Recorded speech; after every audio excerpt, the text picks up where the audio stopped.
Hi guys, how are you? Let's study English. Oi pessoal, como vocês estão? Vamos estudar inglês.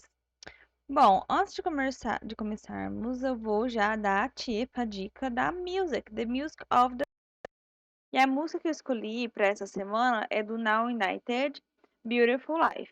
Esse grupo de música, eles têm várias pessoas que participam dele. E o interessante é que cada pessoa é de um país e nós temos uma brasileira no grupo. E depois vocês dão uma olhadinha lá. You came and stole my heart. Oh, for the better or for good. Oh, for the better or for you. Ooh. You light up the sky like a billion lights. Se eu não me engano, é essa aqui, a brasileira. Essa aí. Essa, ó. Vocês dão uma pesquisada aí. Então, a música da semana é Beautiful Life, Vida Bonita. Opa. Então, vamos lá pro book. Nós estávamos falando sobre Present Perfect. Eu expliquei para vocês semana passada sobre o Present Perfect. E eu avisei também que essa semana nós iniciaríamos o Present Perfect com o uso do ever e do never. Então, antes de fazermos a atividade no book, eu vou explicar o que é ever e never. Vamos lá. Ever e never. O ever usamos para expressar ou perguntar se alguém já teve alguma experiência, se já esteve em algum lugar. Então, nós usamos o ever para expressar ou perguntar. Se vocês quiserem anotar no seu notebook, tá? No caderno, pode anotar.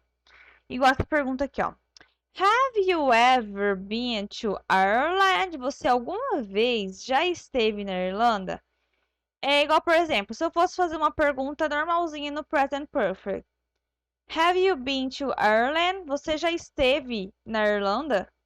Então, aqui eu quero enfatizar, ó, perguntar se alguma vez ela já esteve. Então, have you ever been to Ireland? Normalzinho, certo?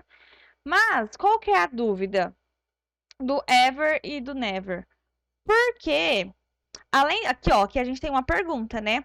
Mas e quando a gente quer expressar alguma coisa, a gente quer enfatizar alguma coisa na frase? Aí é que entra a dúvida entre o ever e o never. Vamos lá. Para o never. No inglês, você não pode negar duas vezes, então você terá que usar o never nas frases afirmativas, para expressar que nunca esteve em algum lugar ou que nunca fez determinada ação. Igual, por exemplo, aqui, ó, nessa frase. Esse primeiro exemplo aqui tem a seguinte frase: I have never been to Ireland. Eu nunca estive no Iraque. O never, ele tem um significado, tá? Never significa nunca, certo? Então, é uma frase negativa, né? Então, quando eu falo nunca, é porque é não. Você nunca aconteceu isso na sua vida. Você nunca fez essa ação, você nunca esteve nesse lugar, quando você fala nunca, né? Então, I've never been to Ireland. Eu nunca estive no Iraque. E já aqui na segunda frase, ó. Em frase negativa, você deverá usar o ever para expressar que você nunca esteve em algum lugar ou que nunca realizou determinada ação. Igual, por exemplo, aqui, ó. I haven't ever been to Ireland. Eu nunca estive jamais na Irlanda.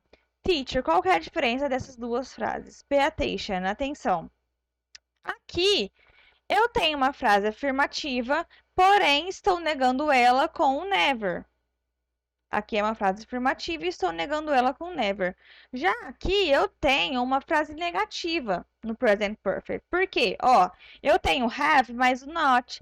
Lembra que o have mais o not, a gente diminuindo ele fica haven't? Então aqui eu já estou negando. E a gente não pode, ó, negar duas vezes. Por isso que eu não poderia colocar aqui, ó, I haven't never. Eu não poderia colocar never aqui no lugar do ever, porque no inglês a gente não pode negar duas vezes. Em frases negativas, a gente não vai poder usar o never, tá? Então, por isso, a gente está enfatizando que, tipo assim, I haven't... Se eu tirasse o ever, por exemplo, I haven't been to Ireland. Eu nunca tive na Irlanda. Mas aqui eu estou enfatizando que eu nunca estive jamais na Irlanda. Então, é essa a diferença entre ever e never, tá? Vamos pro book na página 258. Aqui, ó.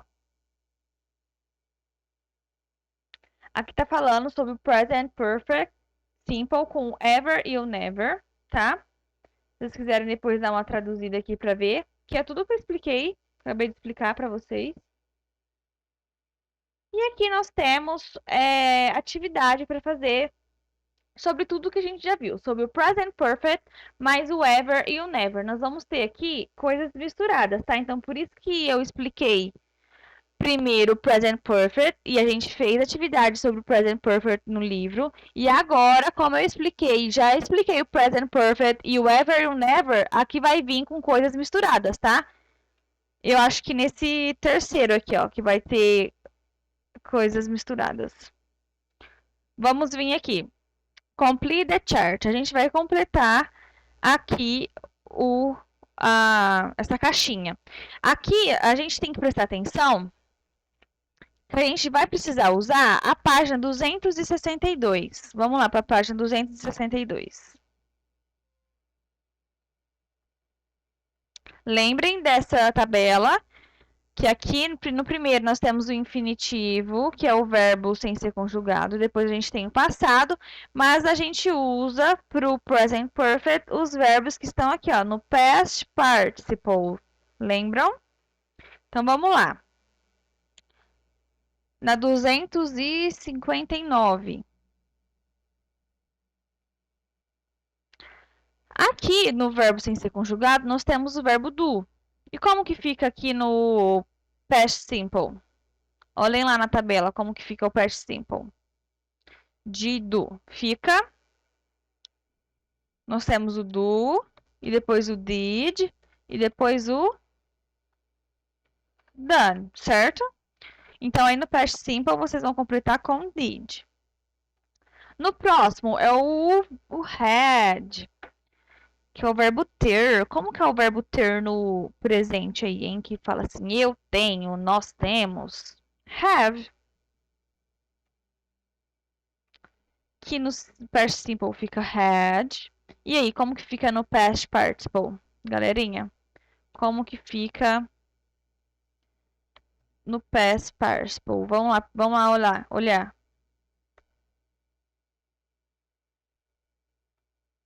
Fica had também. A mesma coisa. Have, had. E o se, o verbo ver, como que fica no passado? Só. E no past participle? Seen, que já está aí, né? Ó. E agora nós temos o verbo escrever. E aí, como que é o verbo escrever no presente? Write. No passado? Wrote. E no past participle? Reading. Então é isso a tabela, beleza?